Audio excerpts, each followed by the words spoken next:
Alright, जब respiration हमने पढ़ा कि उसके अंदर किस तरह से संरचनाएं उपस्थित थी।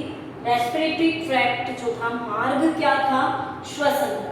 अब दूसरी चीज जो हम देखते हैं, रेस्पिरेटरी मैकेनिज्म या रेस्पिरेटरी जो श्वसन क्रिया है, यांत्रिक श्वसन क्रिया किस प्रकार से होती है, वो चीज हम यहाँ ऑब्जर्व करें।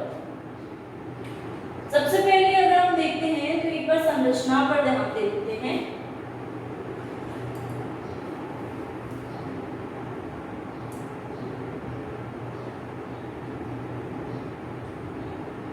संरचना से हमें थोड़ा सा आइडिया हो जाएगा कि किस तरह से फ्रॉग उपस्थित रहता है।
इस प्रकार से रेस्पिरेशन होगा।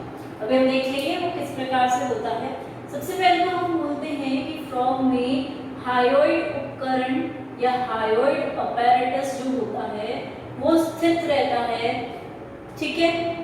और जब हम इसकी बात करते हैं तो इसके जस्ट नीचे की तरफ हम देखते हैं इसी से जुड़ी हुई कौन सी पेशियां होती हैं, इन्हें हम बोलते हैं स्टर्नोहाइल मसल्स, ठीक है।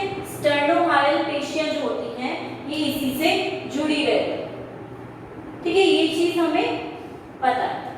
अब स्टर्नोहाइल पेशियों से ही आगे की ओर जब हम बात करते हैं, एक जगह पर पेल्विक गर्डल की जगह, जहां पेल्विक गर्डल है पीछे की तरफ, वहां पर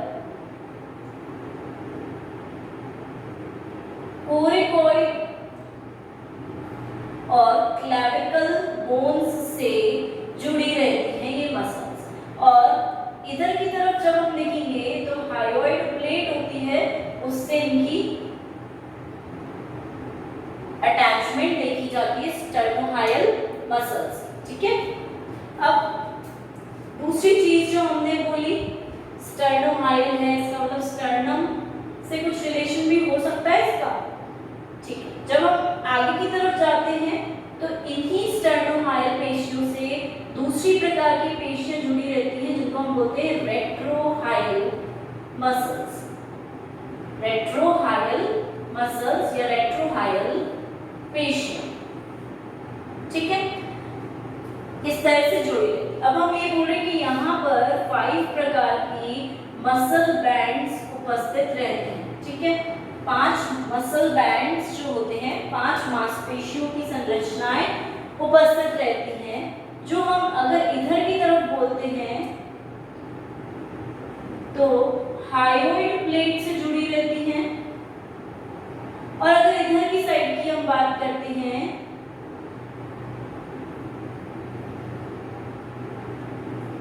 तो एक कोश के साथ जुड़ी रहती है, जो कि होता है हियरिंग कोश, जिसे हम बोलते हैं श्रवण कोश। तो हम बोल सकते हैं हियरिंग कोश के साथ यहाँ पर इसका अटैचमेंट रहता है। ठीक है, अब नीचे की तरफ की अगर हम बात करते हैं तो नीचे की तरफ की हमें मेंटो मैकेलन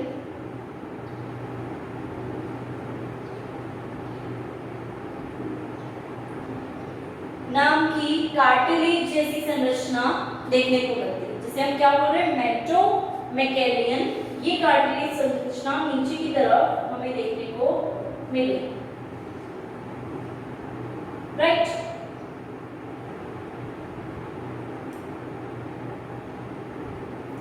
ठीक है, इस तरह की संरचना यहाँ मिलेगी। अब वहां अगर हम एक बार देखते हैं तो ये हम बोल रहे हैं मेंटो मैकेलियन संरचना है।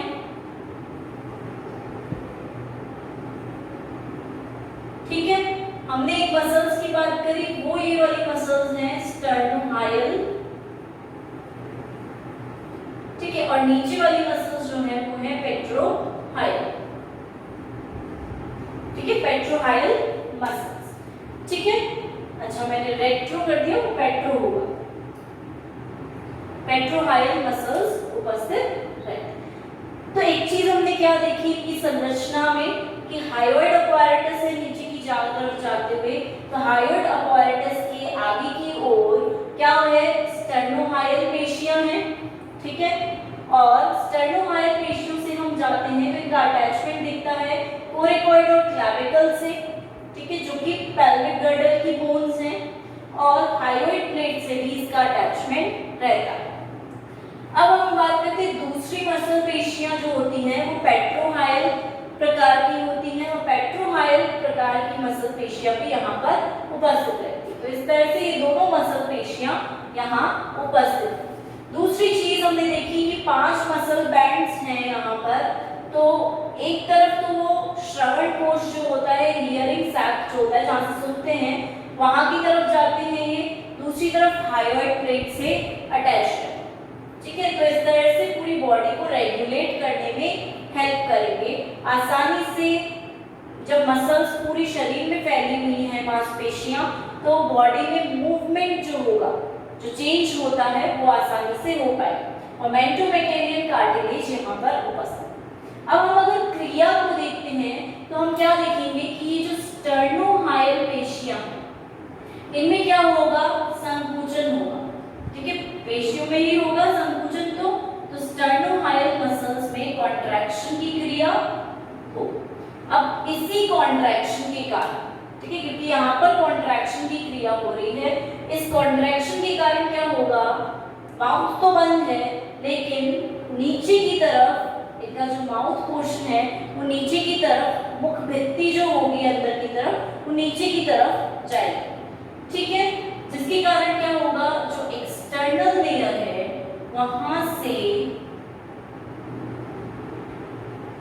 वहां पे ज्यादा गैप बनेगा और एक्सटर्नल लेयर खुले रहेंगे।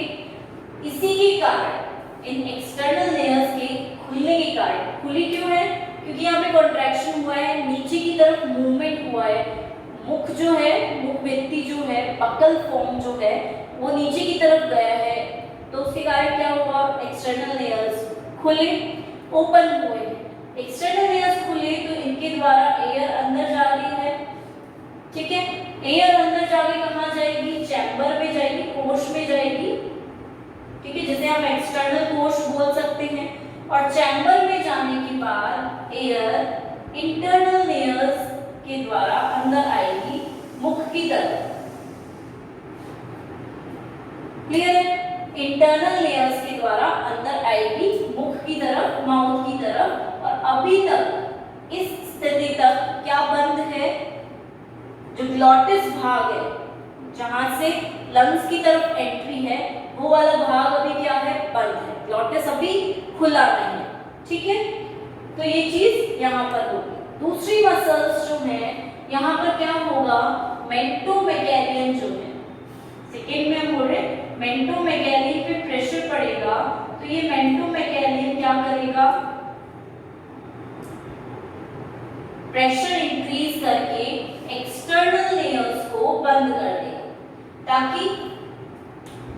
ताकि क्या हो, अंदर की तरफ और एयर की जरूरत अब है नहीं और बाहर की तरफ एयर निकलकर ना जा सके। इसलिए मेंटोमेकेनिक कॉन्ट्रैक्शन करके चेंज करके एक्सटर्नल लेयर्स को बंद कर देगा। अब तीसरे स्टेप में क्या होगा, तीसरी मसल्स कौन सी है हमारे पास, अभी हमने लिखी थी पेट्रोहाइल मसल्स। तो पेट्रोहाइल मसल्स में अब कॉन्ट्रैक्शन होगा, ठीक है, और इनमें कॉन्ट्रैक्शन होने के कारण क्या होगा, वापस से जो मुख हुआ है जो नीचे की तरफ गई थी वो ऊपर की तरफ आएगी, ठीक है। तो बक्कल जो है वो ऊपर की तरफ उठेगा। ऊपर की तरफ उठने के कारण, क्योंकि वहां तक एयर है, इसलिए ऊपर की तरफ उठते ही वहां पर क्या होगा, दबाव बनेगा, प्रेशर पड़ेगा और प्रेशर के कारण क्या होगा, जो ग्लॉटिस भाग है, ग्लॉटिस भाग जो है वो ओपन हो जाएगा, ठीक है, ग्लॉटिस भाग ओपन हो जाएगा और लंग्स के अंदर एयर चली जाएगी, ठीक है। लंग्स जो है, लंग्स में एयर चली जाएगी। तो इस क्रिया को तो हम क्या बोल रहे हैं, इंस्पायरेशन, निश्वसन की अंदर की तरफ एयर जा रही है। हो किससे रहा है, तीन चीजें यहाँ यूज में आ रही हैं। एक है स्टर्नोमायल, जिसकी कॉन्ट्रैक्शन से एक्सटर्नल लेयर्स, बाहर वाले जो क्षेत्र है वो खुल रहे हैं, नासा क्षेत्र, और एयर अंदर आ रही है, कोश में आ रही है, नासा क्षेत्र में से कोश में आई, और इंटरनल नासा क्षेत्र, आंतरिक नासा क्षेत्र जो है वहां से माउथ में एयर आ पा रहा है। अब मेंटोमेकेनियन क्या है, कर रहा है, प्रेशर डाल रहा है जिससे कि एक्सटर्नल लेयर्स जो है, बाह्य नासा क्षेत्र जो है बंद हो जाए, एयर में थोड़ा एक्सचेंज ना हो, बाहर वापस ना जा सके एयर, इसलिए, ठीक है, थोड़ा सा उठा देते हैं। फिर पेट्रोहाइल मसल्स क्या कर रही हैं, कॉन्ट्रैक्शन के कारण, संकुचन के कारण जो बक्कल भाग है उसको ऊपर की तरफ वापस उठा रही हैं, जिसके कारण ग्लॉटिस भाग पे दबाव पड़ रहा है, वो खुल रहा है, लंग्स में एयर जा रही है, और इसको हमने बोला कौन सी क्रिया, निश्वसन की क्रिया, दैट इज इंस्पिरेशन। यहाँ पर इंस्पायर कर रहे हैं आप एयर को अंदर, तो फ्रॉग में इस तरह से इंस्पायरेशन होता है। अब एक्सपायरेशन भी होगा, तो क्या होगा, यहाँ लंग्स में आके, ठीक है, इस लंग्स वाले भाग में आके CO2 एंड O2 में एक्सचेंज हो, ऑक्सीजन बाहर से आई, ऑक्सीजन और कार्बन डाइऑक्साइड भी यहाँ एक्सचेंज होगा, ब्लड वेसल्स होंगी, रक्त वाहिनियां होंगी, वहां पे ऑक्सीजन अंदर जा भेज दी जाएगी और CO2 यहाँ तक भेज दी जाएगी। अब क्या होगा, यहाँ पर CO2 का प्रेशर बढ़ेगा, प्रेशर बढ़ने के कारण ग्लॉटिस से एक्सटर्नल लेयर्स के द्वारा CO2 को बाहर निकाल दिया जाएगा, और उस क्रिया को हम बोलेंगे एक्सपायरेशन, कि हम एक्सपायर कर रहे हैं, उच्च श्वसन की क्रिया है जिसमें CO2 को हम बाहर की तरफ निकाल रहे हैं, ठीक है, कार्बन डाइऑक्साइड जो है वो बाहर की तरफ निकाल दी जा रही है। तो इस तरह से यहाँ पर रेस्पिरेशन मैकेनिज्म होता है, दो पार्ट्स में डिवाइडेड है, एक निश्वसन, एक उच्च श्वसन, अंदर लेना एयर को और बाहर की तरफ छोड़, ठीक है। ये हमें पता है, लंग्स में बहुत सारी हमने कभी संरचना पढ़ी थी, एल्वियोलाई कोश उपस्थित हैं जहां पर बहुत सारी ब्लड वेसल्स हैं, रक्त वाहिनियां हैं, और उनमें जब एक्सचेंज होगा तो O2 और CO2 का एक्सचेंज आसानी से हो पाएगा, ठीक है। तो इस तरह की क्रिया यहाँ होती है, इसको, इस भाग को हम ग्लॉटिस बोलेंगे, जो कि आगे की तरफ ले जाता है, ठीक है। तो ये हमारी बात हुई फ्रॉग के रेस्पिरेटरी सिस्टम की, और मैकेनिज्म इस तरह से होता है। याद रखने वाली चीज सिर्फ तीन है कि स्टर्नोहाइल मसल, मेंटोमेकेनियन पार्ट और पेट्रोहाइल मसल। अब हम बात करते हैं हमारे फ्रॉग के ही यूरोजेनाइटल भाग।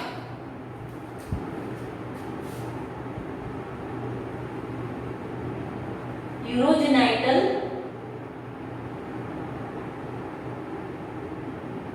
सिस्टम, इसका मतलब क्या हुआ कि फ्रॉग में जो यूरिन वाला सिस्टम है, दैट मींस एक्सक्रीटरी सिस्टम जो है वो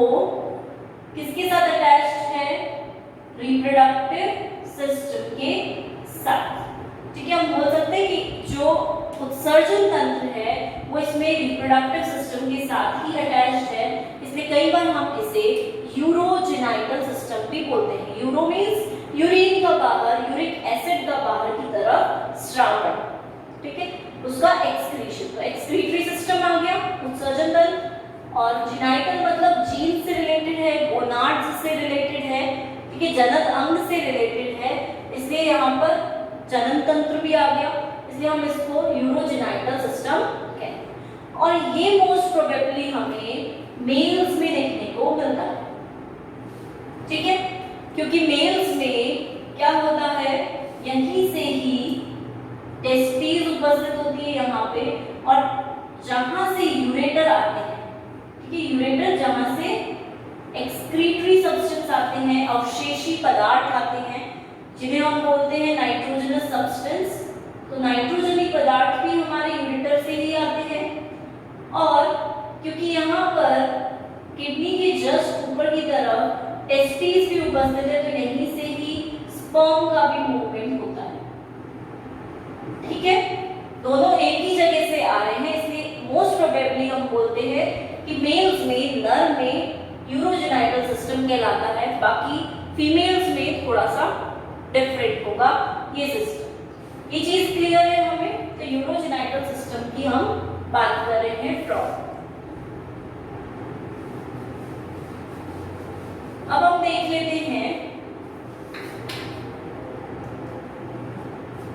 एक्सक्रीटरी सिस्टम।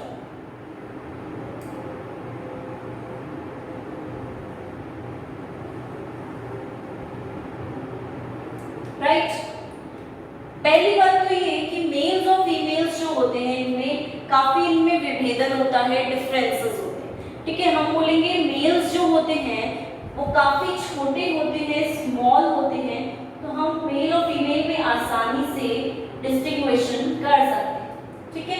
जैसे हम बोलेंगे मेल्स कैसे हैं, स्मॉल है, फीमेल्स कैसी हैं, बड़ी हैं, लार्ज है।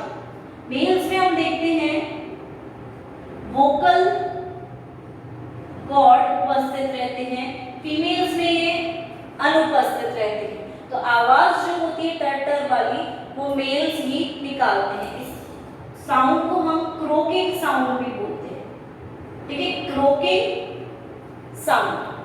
तीसरी बात कि यहाँ पर हम देखते हैं नक्टियल पैड, फोरलिप जो होता है, आगे वाले जो इनके हाथ होते हैं वहां पर नक्टियल पैड की संरचना बन जाती है। एक उनकी जो उंगली होती है वो फूल जाती है थोड़ी, ताकि वो आसानी से फीमेल्स को पकड़ सके, ठीक है। ऐसी संरचना का यहाँ डेवलपमेंट देखने को मिलता है, यहाँ ऐसा कोई डेवलपमेंट नहीं। तो पहली बात तो हमने बोली मेल्स और फीमेल्स अलग अलग हैं, विभेदित हैं, इसलिए इनके जो रिप्रोडक्टिव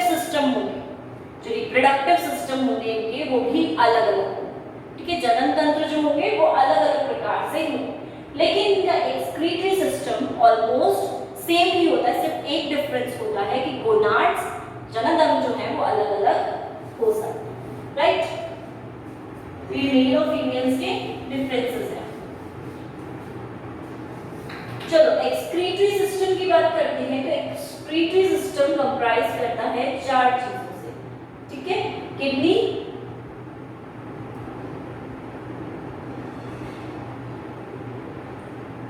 यूरेटर, यूरिनरी ब्लैडर, ठीक है, मूत्राशय जिसे कहते हैं, और लास्ट है क्लोका, ठीक है। इन चारों संरचनाओं से मिलकर इनका एक्सक्रीटरी सिस्टम बनता है। तो नॉर्मली जब हम देखते हैं तो इसकी पोजीशन जब हम बात करते हैं तो पोजीशन देखने को हमें मिलती है किडनी की सब वर्टिब्रल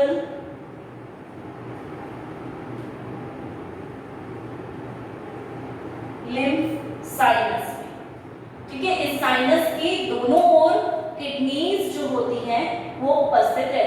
जो वर्टिब्रा होता है, ठीक है, उसके दोनों तरफ सब वर्टिब्रल लिम्फ साइनस में किडनीज की उपस्थिति देखी जाती है। पश्च भाग की तरफ, थोड़ा पश्च भाग की तरफ, उदरी गुहा जो होती है उसके नीचे की तरफ, उसके बाहर, ठीक है। मतलब हम बोल सकते हैं जो स्टमक है उसकी जो गुहा है उसके बाहर की तरफ है पोजीशन, गुहा में तो होगी नहीं, वर्टिब्रा के दोनों ओर है और सब वर्टिब्रल लिम्फ साइनस में दोनों साइड किडनीज उपस्थित रहते हैं। अब एक बार जब हम इसकी संरचना देखते हैं तो हमें और चीजें क्लियर हो जाएंगी।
राइट, ये सिर्फ हमने मेल्स का बनाया है। यहाँ पे अगर फीमेल्स का होता तो यहाँ पे टेस्टिस की जगह पे ओवरी देखने को मिलती। बाकी सारी संरचना कैसी है, एकदम सेम। अब सबसे पहले किडनी की बात की हमने, तो किडनी किससे मिलकर बनी हुई है, सब वर्टिब्रल लिम्फ साइनस में तो उपस्थित है इसकी संरचना। लेकिन जब हम बात करते हैं इसकी बाहर की संरचना की, तो ये कैसी होगी, रेड कलर होगी, ठीक है। और इसके चारों तरफ हम बोल सकते हैं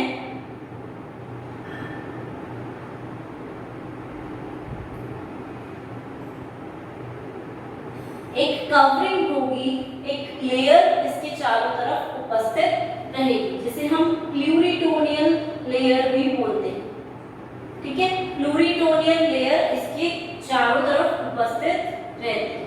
अब किडनी की बाहर की संरचना की अगर हम बात करें, तो बाहर से आउटर संरचना जो है वो कैसी होती है, बिल्कुल स्मूथ होती है, क्योंकि वहां पर क्या उपस्थित होते हैं, काफी ग्लैंड्स और म्यूकस जैसी संरचना देखने को मिलती है, ठीक है। लेकिन इनर संरचना जो होती है वो इसकी काफी रफ होती है, जिसका मतलब खुरदरी संरचना अंदर की तरफ से देखने को मिलती है। एक चीज क्लियर है हमें, बाहर से स्मूथ है, ग्लैंड्स और म्यूकस का श्रावण होता रहता है, अंदर से काफी रफ संरचना। अब इसके अधर सतह की तरफ, वेंट्रल सरफेस की तरफ हम देखते हैं कि यहाँ पर येलो कलर की, पीली रंग की एड्रीनल ग्रंथियां उपस्थित रहती हैं।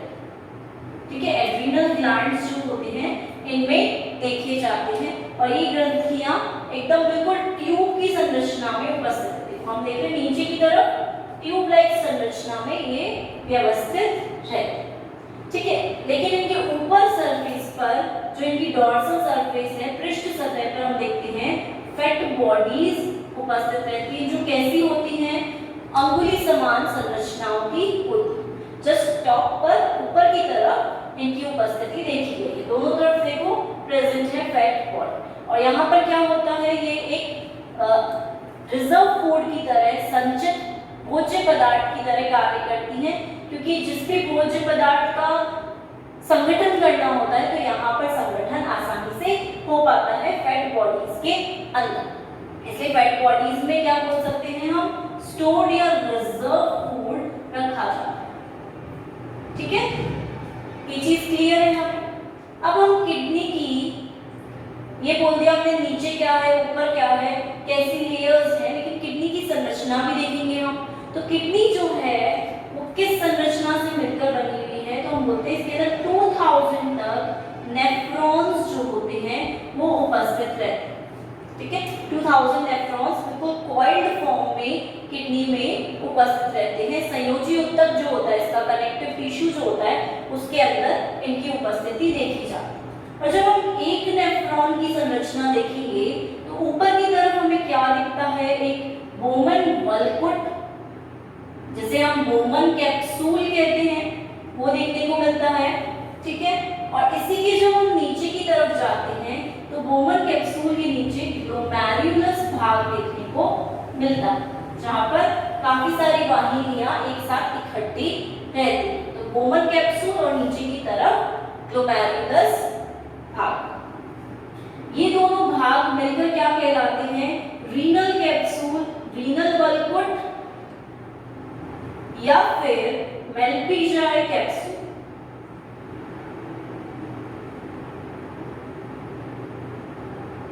मेल्पिजियन कैप्सूल। ठीक है, इन दोनों भाग को मिलाकर ये कहते हैं कि रीनल कैप्सूल बोमन कैप्सूल और ग्लोमेरुलस से मिलकर बना। अब जब ग्लोमेरुलस नीचे की तरफ जाता है तो वो कहाँ होती है, वहां पर एक कलेक्टिंग डक्ट होती है, संचय करने वाली डक्ट होती है, जिसे हम कलेक्टिंग डक्ट के नाम से जानते हैं। अब इस कलेक्टिंग डक्ट की जब हम बात करते हैं तो ये कलेक्टिंग डक्ट बहुत सारी उपस्थित रहती है और ये सारी एक साथ मिलकर, एक दूसरे से मिलकर क्या कहलाती हैं, बिडर्स कैनाल। ठीक है, इनको हम नाम देते हैं बिडर्स कैनाल। ये सारी आपस में मिलकर कैनाल जैसी संरचना बना रही हैं, तो इसको नाम दिया बिडर्स कैनाल। और ये बिडर्स कैनाल एक जगह कलेक्ट होकर यूटेरस के अंदर, सॉरी यूरेटर के अंदर, नॉट यूटेरस, यूरेटर के अंदर खुले। ठीक है, क्लियर है ये चीज, हमें एक बार और देख लेते हैं। 2000 नेफ्रॉन्स के आसपास इसके अंदर उपस्थित हैं। आगे का भाग बोमन कैप्सूल कहलाता है, दूसरा भाग ग्लोमेरुलस कहलाता है, दोनों मिलकर रीनल कैप्सूल कहलाते हैं। ग्लोमेरुलस से नीचे की तरफ कलेक्टिंग डक्ट खुलती है, जहां पर सारा पदार्थ कलेक्ट होता है। ठीक है, और इसके सारे कॉम्बिनेशन से ये सारी मिलकर बिडर्स कैनाल कहलाते हैं। ठीक है, ये चीज क्लियर है। हम बात कर रहे थे किडनी की। एक और चीज जो यहाँ देखने को मिलती है वो ये है कि जैसे सपोज ये बोमन कैप्सूल है, तो यहाँ पर इस तरह से दोनों तरफ से आर्टेरियोल्स भी आती है। ठीक है, एफरेंट आर्टेरियोल इस तरफ आएगी, ठीक है, शिरा जिसे हम बोलते हैं, और इफरेंट इस तरफ जाएगी। ठीक है, बाहर की तरफ वापस जा रही है आर्टेरियोल्स या आर्टरी। ठीक है, शिरा तो वेन होती है, धमनी होती है आर्टरी, तो धमनी यहाँ पर आती है। अब हम भी बोल रहे हैं कि जब धमनी यहाँ आ रही है तो ब्लड लेकर आएगी अपने साथ, रक्त लेकर आएगी, तो रक्त में जो सब्सटेंसेस होंगे वो यहाँ पर फिल्ट्रेट हो जाएंगे, खाली हो जाएंगे और फिर वापस से ये यहाँ से चले जाएंगे। तो इस तरह की संरचना यहाँ हमें धमनी की देखने को मिलेगी बोमन कैप्सूल के आसपास वाले भाग। तो ये हुई हमारी किडनी की बात कि किडनी की संरचना किस प्रकार होती है। दूसरी बात करते हैं हम यूरेटर। ठीक है, एक्सक्रीटरी सिस्टम का दूसरा भाग है यूरेटर। यूरेटर कैसा है, हमने यहाँ देखा कैसी संरचना देखने को मिल रही है हमें, ट्यूब्यूल प्रकार की संरचना, एकदम ट्यूब जैसी संरचना है और ये भी येलो कलर, पीले रंग जैसे देखने को मिलते हैं। ठीक है, और यूरेटर खुलते किसमें है, नीचे की तरफ कहाँ खुलेंगे, क्लोका वाले भाग में, लेकिन विडर्स कैनाल से मिलकर यूरेटर खुलते हैं। ऊपर की तरफ विडर्स कैनाल इसमें खुल रहा है और नीचे की तरफ जब हम बात करेंगे तो ये क्लोका वाले भाग में यूरेटर खुल रहे हैं। और जहां पर, जिस जगह पर यूरेटर खुलते हैं, जैसे हमने बोला यहाँ अगर ये खुल रहे हैं तो यहाँ पर क्या होगा, कुछ स्पॉट्स जैसी संरचना देखने को मिलेगी, मतलब हमें वहां पर एक स्पॉट मिलेगा कि यहाँ पर ये खुलता है। ठीक है, तीसरी बात करेंगे हम यूरिनरी ब्लैडर की। ठीक है, यूरिनरी ब्लैडर यहाँ पर हम देख रहे हैं ऐसी संरचना है, इसके अंदर क्या इकट्ठा रहता है, यूरिन इकट्ठी रहती है। ठीक है, फ्रॉग में जो एक्सक्रीटरी सब्सटेंस है ये यहाँ पर इकट्ठा करके रखेगी। तो हम बोल सकते हैं कि एक्सक्रीटरी सब्सटेंस या एक्सक्रीटरी पदार्थ जो है, उत्सर्जी पदार्थ, वो यहाँ इकट्ठे रहते हैं। ठीक, ब्लैडर है, इकट्ठा करके रखता है। लास्ट भाग जो है वो क्लोका भाग है। क्लोका भाग में हमें तीन संरचनाएं देखने को मिलती है। दैट मींस कि यहाँ पर रेक्टम भाग भी खुल रहा है, मतलब कि एनल पोर भी होगा, एनल छिद्र जो होता है वो भी यहीं पर होगा। दूसरी चीज, यूरिनरी ब्लैडर भी इसी से कनेक्टेड है। ठीक है, इसी से जुड़ा हुआ है यूरिनरी ब्लैडर भी, तो ये भी यहीं पे खुल रहा है। तीसरी चीज जो यहाँ देखने को मिलती है कि यूरेटर जो है, यूरेटर भी यहीं पर खुलते हैं। तीन संरचनाएं यहाँ पर खुलती हैं और ये क्लोका बाहर की तरफ क्लोकल छिद्र द्वारा बाहर खुलेगा।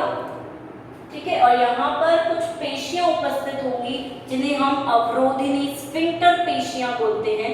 अवरोधिनी प्रकार की पेशियां, स्फिंक्टर मसल्स, जो कि इसे ओपन और क्लोज करने में हेल्प करें। ठीक है, इसके खुलने और बंद करने में एक प्रकार से यहाँ पर हेल्प कर सकते हैं। तो ये एक्सक्रीटरी सिस्टम हो गया फ्रॉग का, कि किस तरह से यहाँ पर इनका एक्सक्रीटरी सिस्टम वर्क कर रहा है। अब अपन बात करते हैं फ्रॉग के रिप्रोडक्टिव सिस्टम की, कि इनमें जनन तंत्र जो होता है, राइट, जनन तंत्र किस तरह से यहाँ पर कार्य करता है। ठीक, तो सबसे पहले हम देखेंगे मेल रिप्रोडक्टिव सिस्टम को। ठीक है, मेल्स में जनन तंत्र कैसा होता है। अभी हमने संरचना लास्ट टाइम बनाई थी, यूरोजेनाइटल संरचना दोनों के अंदर पहली बार तो होगी, और मेल रिप्रोडक्टिव सिस्टम को चलो हम एक बार देख लेते हैं किस तरह से है।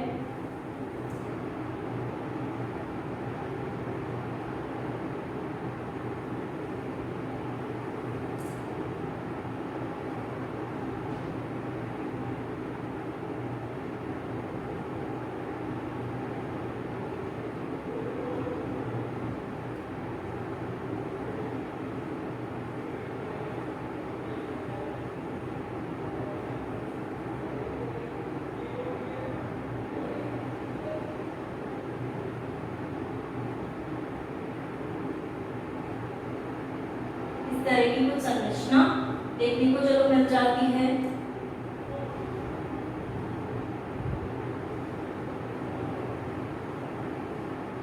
ठीक है, यहाँ से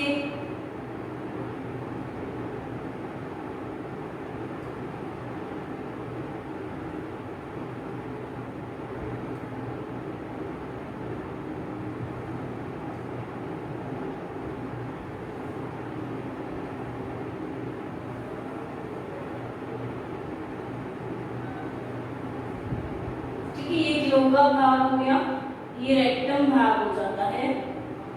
यहाँ हम देखते हैं सेमिनल वेसाइकल देखने को मिलेगा, ये यूरेटर है। ठीक है, ये पेपिला द्वारा यहाँ पे खुलते हैं, यहाँ पे पेपिला उपस्थित रहेंगे। ठीक है, ये किडनीज है, किडनीज में ये क्या भाग है, एड्रीनल ग्लैंड है। ठीक, ये टेस्टिस हैं जो दोनों तरफ उपस्थित हैं, ये फैट बॉडीज हैं। ठीक, इन्हें फैट बॉडीज कहते हैं। अब इनके अंदर हम देखेंगे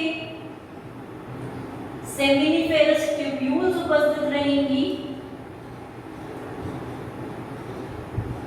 ठीक, और यहाँ पे ये रेटिटेस्टिस उपस्थित रहेगी।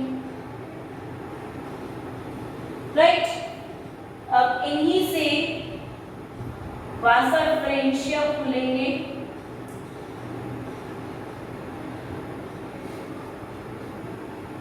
तो इस तरह की संरचना को बना दें।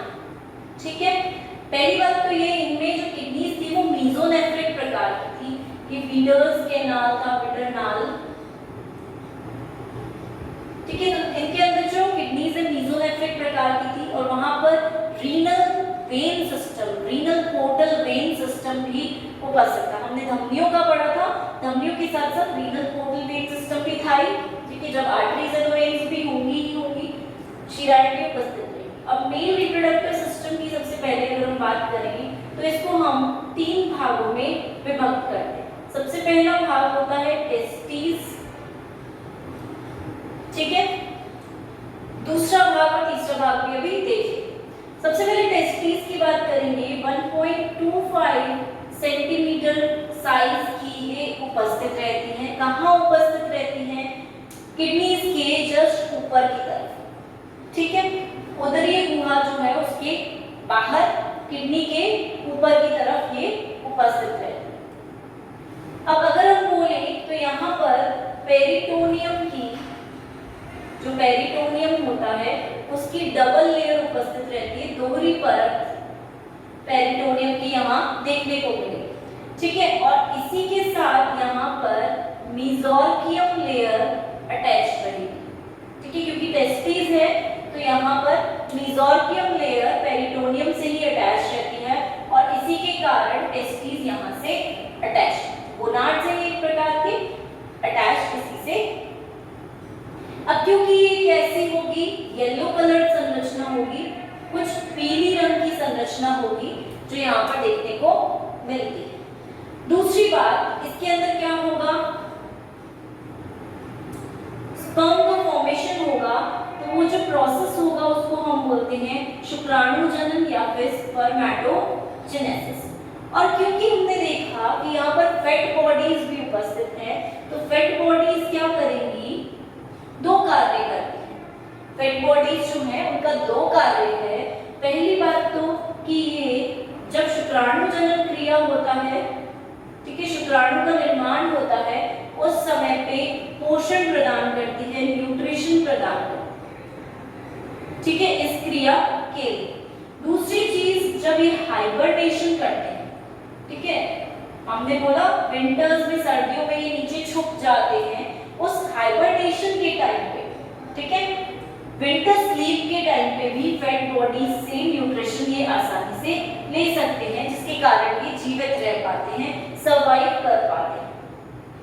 ठीक है, तो ये चीज हमें क्लियर हो गई कि फैट बॉडीज उपस्थित है, इनका कार्य क्या रहता है, किस तरह से बनता है। अब टेस्टिस की बाहर की तरफ जो लेयर होती है उसको हम बोलते हैं एपिथेलियल लेयर या उपकला कोशिकाएं वहां पर उपस्थित रहती है। ठीक है, उन उपकला कोशिकाओं से ही इनका निर्माण होता है, शुक्राणु का, स्पर्म्स का फॉर्मेशन यहाँ पर होगा। दूसरी चीज, नीचे की तरफ हमें एड्रेनल ग्रंथि दिख रही है, उससे हमें कोई मतलब नहीं है यहाँ पर हम बात करेंगे सिर्फ और सिर्फ इसी, ठीक है। अब इसके अंदर हमें क्या दिखती है, नलिका रूपी संरचना दिखती है, जिसे हम जालिका रूपी है, जाल रूप में प्रेजेंट है, जिसे हम रेटिटेस्टिस कहते हैं, ठीक है। यहाँ पे बहुत सारी कुंडलित जालीनुमा आकृति देखने को मिले, जो कि रेटिटेस्टिस कहलाती है। क्लियर है? अब रेटिटेस्टिस आगे की तरफ दूसरे भाग में खुलेगी, दूसरे पार्ट में खुलेगी, उसको देख लेते हैं हम कि वो दूसरा पार्ट क्या है।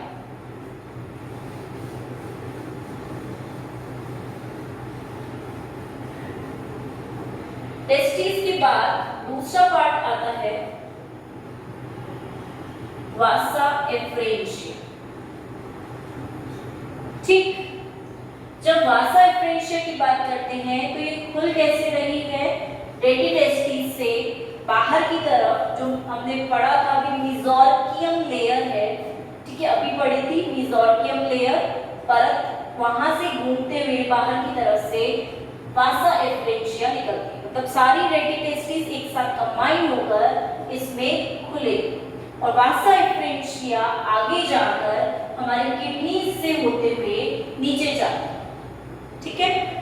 क्लियर है ये चीज हमें कि वासा एफ्रेंशिया कहां से जा रही है, किडनी से होते हुए नीचे जा रही है, तो ये बिडर केनाल के साथ, बिडर नाल जो है इसके साथ भी मिल सकती है। तो वासा एफ्रेंशिया रेटिटेस्टिस से निकलकर आ रही है, वासा एफ्रेंशिया बना रही है और ये वासा एफ्रेंशिया किडनी में बिडर नाल के साथ, बिडर केनाल के साथ मिक्स भी हो जाता है, ठीक है। मिक्स होकर ये नीचे की तरफ खुले, राइट। एक चीज ये देखने को मिलेगी कि यहाँ पे अगर शुक्राणु बन रहे हैं तो वासा एफ्रेंशिया रेटिटेस्टिस के द्वारा ये नीचे तक यहाँ तक आएंगे, इसलिए हमने बोला कि यहाँ पर दो फंक्शन परफॉर्म हो रहे हैं। एक प्रकार का तो बोल रहे हैं हम कि एक्सक्रीटरी सिस्टम है, और दूसरा क्योंकि ये इसके ऊपर ही घूमती हुई आ रही है वासा एफ्रेंशिया जो है, तो वो नीचे तक यहाँ पे आके खुलेगी ही सही, ठीक है। इसके दो प्रकार के फंक्शंस ये परफॉर्म कर रहे हैं। अब तीसरी बात अगर हम करते हैं वासा एफ्रेंशिया के बाद, तीसरी चीज जो है, तीसरा पार्ट जो है उसे हम बोलते हैं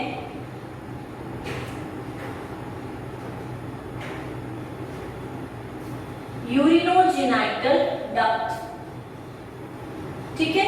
यूरिनोजेनाइटल डक्ट नाम दिया है, इसका मतलब क्या हुआ कि यहाँ पर बिडर केनाल से नीचे की तरफ ये यूरेटर्स खुले, तो इनको हम बोल सकते हैं यूरेटर है ये, जो दोनों की तरह कार्य कर रहे हैं, ठीक है।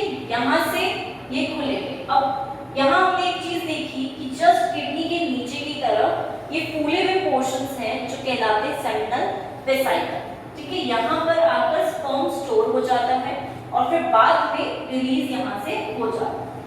ये जो यूरेटर है ये पेपिला के द्वारा खुल रहे हैं, और पेपिला के द्वारा कहाँ खुल रहे हैं, क्लोका भाग, क्लोका में खुलेंगे, इस जगह पर इनकी ओपनिंग होगी और यहाँ से एक्सक्रीशन प्लस रिप्रोडक्टिव सिस्टम दोनों यहाँ पर वर्क करें। तो इस तरह से यहाँ पर मेल रिप्रोडक्टिव सिस्टम की हम बात कर लेते हैं। अब हम देखते हैं फीमेल रिप्रोडक्टिव सिस्टम किस प्रकार से हो रहा है, राइट। फीमेल रिप्रोडक्टिव सिस्टम के लिए हमें सिर्फ FE लगाना, राइट। संरचना देख लेते हैं एक बार इसकी किस तरह से है, फिर हमें चीजें अच्छे से क्लियर हो जाएंगी। इस तरह से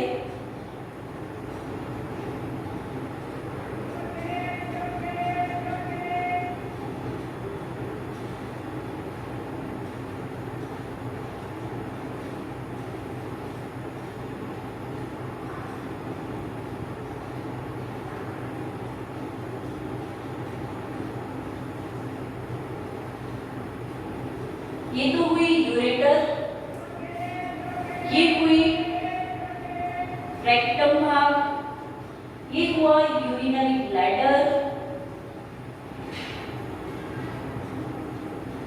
ठीक है, ये हुआ फ्लो का भाग, ये हुआ यूरेटर के पैपिला।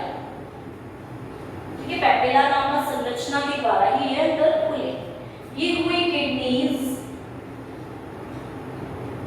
राइट। अब हम यहाँ देखते हैं संरचना, ये हुई फैट बॉडीज,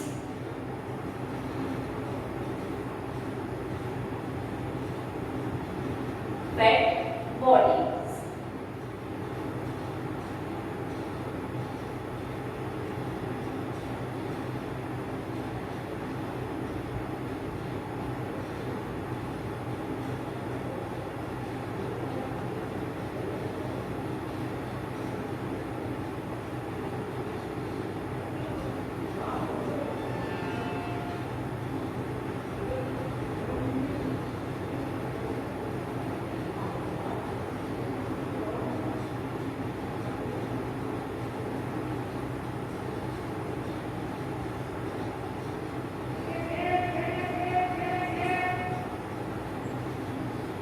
ठीक है, तो यहाँ हमने बात की, ये ओवरी यहाँ पर उपस्थित रहती है।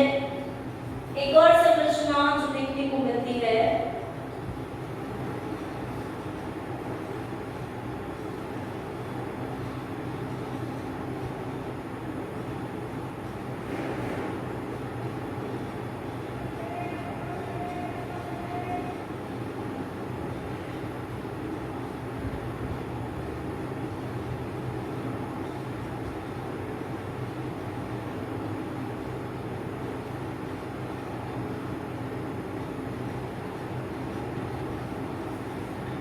ठीक है, इस तरह से यहाँ पर ओपनिंग होती है, ये पैपिला कहलाएगा।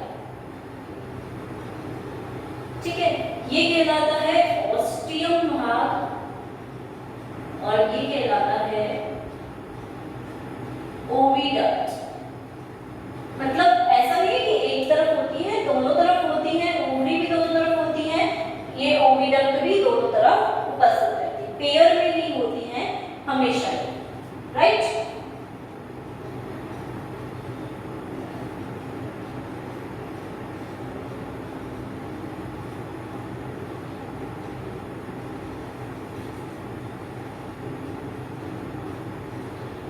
ठीक है, तो इस तरह से फीमेल सिस्टम होता है।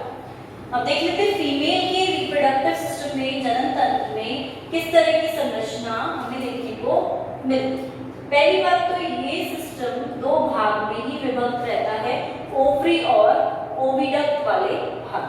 तो जब हम सबसे पहले ओवरी की बात करते हैं, तो ओवरी में हम देखते हैं कि इसकी जो संरचना है वो किस प्रकार की है, अनियमित प्रकार की है।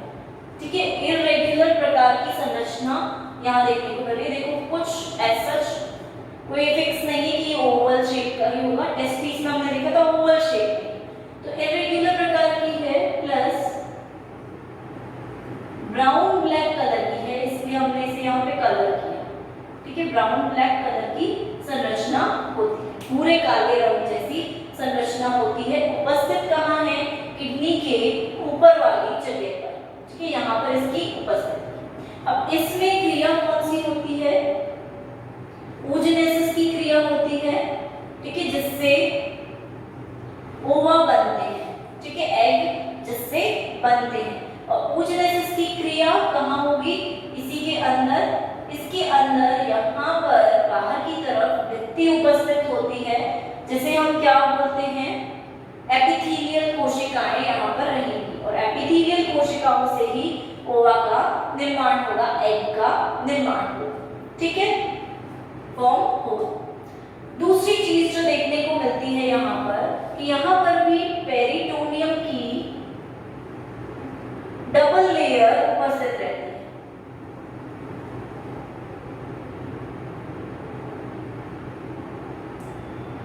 ठीक है, और इसी पेरिटोनियम की डबल लेयर से मीजोवेरियम लेयर भी उपस्थित रहती है, जिसके द्वारा वहां पे कौन सी थी, मेसोर्कियम, यहाँ पर मीजोवेरियम। ठीक है, लेयर दोनों जगह पे दूसरी है, जिसके द्वारा ओवरी यहाँ पर आसानी से अटैच रहती है। ठीक है, तो इस तरह से ओवरी की संरचना हुई। अब अंदर की तरफ जैसे ही हम बोलेंगे, जैसे ही ओवा बनते हैं, एग बनते हैं, तो बीच में जो खाली जगह होती है, एक स्पेस होती है, वहां पर आकर ओवा रह जाते हैं। जो मैच्योर्ड फॉर्म में ओवा होंगे, जो हम बोलते हैं कि बहुत अच्छे से मैच्योर हो चुके हैं, परिपक्व हो चुके हैं, वो यहाँ आके गिर जाते हैं। अब क्या होगा, धीरे धीरे ये ओवा बाहर की तरफ, पेरिटोनियम भित्ति है, पेरिटोनियम की लेयर है, वहां से बाहर की तरफ आने लगेगी। बाहर की जो गुहा है, यहाँ पर इनका मूवमेंट होने लगेगा। और क्योंकि पेरिटोनियम लेयर में हमने बात की कि सीलियरी सेल्स होते हैं और इसी के साथ म्यूकस ग्लैंड्स भी यहाँ पाए जाते हैं, तो इस कारण से ये सीलियरी मूवमेंट करते हुए ओवा को बाहर भेज देता है गुहा की तरफ। ठीक है, गुहा की तरफ इसको मूवमेंट कराता है ताकि बाहर की तरफ ये आ सके गुहा में। ठीक है, किसके कारण, सीलियरी सेल्स, सीलिया पक्षमार्ग की तरह मूवमेंट करते हैं कोशिकाएं और इनको बाहर भेज देते हैं। अब क्या होगा, सेकेंड स्टेप में दूसरी जो इसका पार्ट है वो क्या है, ओविडक्ट। तो दूसरे भाग जिसे हम बोलते हैं ओविडक्ट, उसकी बात करते हैं। यहां से क्योंकि बाहर गुहा में भेज दिए गए हैं, तो यहाँ से जो ओविडक्ट है वो इसे ले लेती है। अब लेगी कैसे, ओविडक्ट में सबसे आगे की तरफ ऑस्टिया भाग होता है। ठीक है, जैसे हम ऑस्टियम भी कहते हैं, अगर सिंगल है, अकेला है तो ऑस्टियम, और दोनों तरफ की बात करते हैं तो ऑस्टियम। ठीक है, इस भाग की जो संरचना होती है कप लाइक होती है, कप जैसी संरचना होती है इसकी, जो अपर पार्ट है ओविडक्ट का। ठीक है, ये चीज हमें पता चल गई। ओविडक्ट जो होती है वो व्हाइट कलर की होती है और काफी ज्यादा कुंडलित होती है। ठीक है, बिल्कुल ट्यूब्यूल फॉर्म में उपस्थित रहती है, कुंडलित रहती है, और बोलते हैं मोस्ट ऑफ द बॉडी का जो पार्ट है, शरीर का जो भाग है, वो ये कवर कर रही है। दिख ही रहा है हमें कितनी बड़ी है। ठीक, अब क्या किया इसने, ऑस्टियम ने परिपक्व एग को, मैच्योर्ड ओवा को ले लिया। ठीक है, नीचे की तरफ ले गई कुंडलित भाग में यहाँ पर, और यहीं पर आते आते बीच में कहीं एल्ब्यूमिन ग्लैंड्स होते हैं। ठीक है, एल्ब्यूमिन ग्लैंड्स होते हैं जो कि एल्ब्यूमिन का स्रावण करते हैं। तो इस एग की चारों तरफ एल्ब्यूमिन को लपेटा जाता है, यहीं पे लपेटा जाता है ओविडक्ट के अंदर। तो वहां पर इन ग्रंथियों के द्वारा एल्ब्यूमिन का स्रावण करके एग के चारों ओर एल्ब्यूमिन को लपेटा जाता है और फिर धीरे धीरे नीचे की तरफ वो आता है। अब ये नीचे की तरफ जब हम देखते हैं, ये थोड़ी सी फूल जाती है ओविडक्ट, और उस फूले हुए भाग को ओविसेक्ट नाम दिया जाता है। एक कोश बना लिया उसने, और यहाँ पर एग काफी टाइम तक रह सकता है, इस जगह पर काफी टाइम तक रह सकता है क्योंकि ये फूला हुआ भाग। जैसे वहां हमने देखा था कि वेसिकल भाग था, वहां पे स्पर्म रह सकते हैं, वैसे यहाँ पर एग रह सकता है जो कि एल्ब्यूमिन से कवर्ड है। अब ये खुलती कहाँ है, क्लोका भाग में ही खुलती है, और यहाँ पर पेपिला के द्वारा, पेपिला की संरचना है, उसके द्वारा ये बाहर की तरफ ओपन होती है और एग यहाँ से बाहर रिलीज होता है, क्लोका भाग में आ जाता है। ठीक है, क्लोका भाग से फिर बाहर की तरफ रिलीज कर दिया जाता है। तो इस तरह से फीमेल रिप्रोडक्टिव सिस्टम यहाँ पर कार्य करता है। हमें पता है ओवरी और ओविडक्ट दो ही संरचनाएं यहाँ पर उपस्थित हैं। दूसरी यहाँ पर भी हम देखते हैं कि फेट बॉडीज उपस्थित हैं। तो ये फेट बॉडीज क्या करती हैं, oogenesis के टाइम पे कार्य करती हैं और इस क्रिया को करने में हेल्प करती है। ठीक है, दूसरी चीज वही हाइबरनेशन, एस्टिवेशन, जब भी ये स्लीप में जाएंगे, चाहे सर्दियों के टाइम चाहे गर्मियों के टाइम पे, तब ये यहाँ से इस पोर्शन से, इस एरिया से फूड ले सकते हैं जब इन्हें नीड हो, क्योंकि उन्हें सर्च करने बाहर निकलना नहीं है, वहीं रहना है। तो यहीं से ये अपनी बॉडी को एक तरह से क्या करते हैं, ऊर्जा प्रदान करते रहते हैं, एनर्जी देते रहते हैं। बाकी इन्हें कोई काम करना ही नहीं है, सोना ही है, तो इतना सफिशिएंट होता है उनके लिए उस टाइम तक। ठीक है, तो इस तरह से फीमेल रिप्रोडक्टिव सिस्टम यहाँ प्रेजेंट रहता है।